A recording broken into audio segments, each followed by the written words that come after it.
تلنگانہ کے AIMIM کے سربراہ اسدالدین اویسی نے T20 ورلڈ کپ کے بارے میں اپنا بیان جاری کیا ہے۔ انہوں نے کہا کہ ہماری ٹیم کے کپتان آگے سے قیادت کر رہے ہیں، بلے باز شاندار کارکردگی کا مظاہرہ کر رہے ہیں، اسپنرز فارم میں ہیں۔ وراٹ کوہلی نے ایک غیر معمولی ریکارڈ بنایا ہے۔ مجھے امید ہے کہ ہماری ٹیم ورلڈ کپ کے فائنل میں اچھی کارکردگی کا مظاہرہ کرے گی۔ فائنل کے لیے کوالیفائی کرنا بذات خود ایک بڑی بات ہے۔ پوری قوم ان کے ساتھ ہے اور ہم امید کرتے ہیں کہ وہ کسی دباؤ میں نہیں آئیں گے۔ مجھے یقین ہے کہ ہمارے پاس ایک پروفیشنل ٹیم ہے، اس لیے یہ کام کرے گی۔ اچھا کھیلو اور ورلڈ کپ فائنل میں کامیابی حاصل کرو۔ آئیے اسدالدین اویسی کی زبانی سنتے ہیں۔ فائنل میں بھی اسی پرفارمنس کو کنٹینیو کیا گیا۔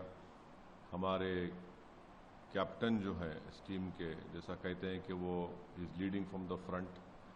پورے بیٹسمین ہمارے ماشاءاللہ بہترین طریقے سے پرفارم کر رہے ہیں۔ اسپنرز اب بہت زیادہ فارم میں ہیں۔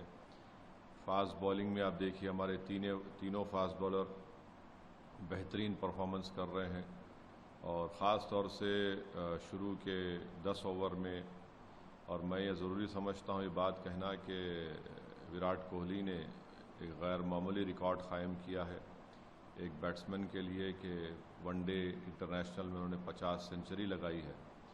یہ بہت ہی غیر معمولی ریکارڈ انہوں نے کریٹ کیا ہے، بنایا ہے، اور اس سے ان کی دلچسپی، اس سے ان کی اسپورٹ سے وابستگی، ان کا ڈسپلن اور ان کی اسپورٹ سے محبت ظاہر ہوتی ہے۔ میں ان کو بھی مبارکباد دیتا ہوں، اور پھر خاص طور سے محمد شامی نے جو پرفارمنس دیا ہے، 3 مرتبہ 5 سے زیادہ وکٹ لینا، اب تو 7 وکٹ لیے سیمی فائنل میں، تو مجھے امید ہے کہ انشاءاللہ فائنل جو ورلڈ کپ کا ہوگا اس میں ہماری ٹیم بہت اچھا پرفارم کرے گی۔ فائنل میں آنا یہ خود ایک بہت بڑا اعزاز ہے ہمارے لیے، اور ہم امید کرتے ہیں کہ وہ بہترین کھیلیں گے فائنل میں، اور پورا ملک ان کے ساتھ ہے، وہ کوئی پریشر میں نہ آئے، اچھا کھیلیں، اور مجھے یقین ہے کہ ہماری ٹیم پروفیشنل ٹیم ہے، وہ اچھا کھیلے گی، اور انشاءاللہ یہ ورلڈ کپ میں وہ کامیابی حاصل کرے گی۔ نام دے رہی ہے آپ کو آپ کی پارٹی؟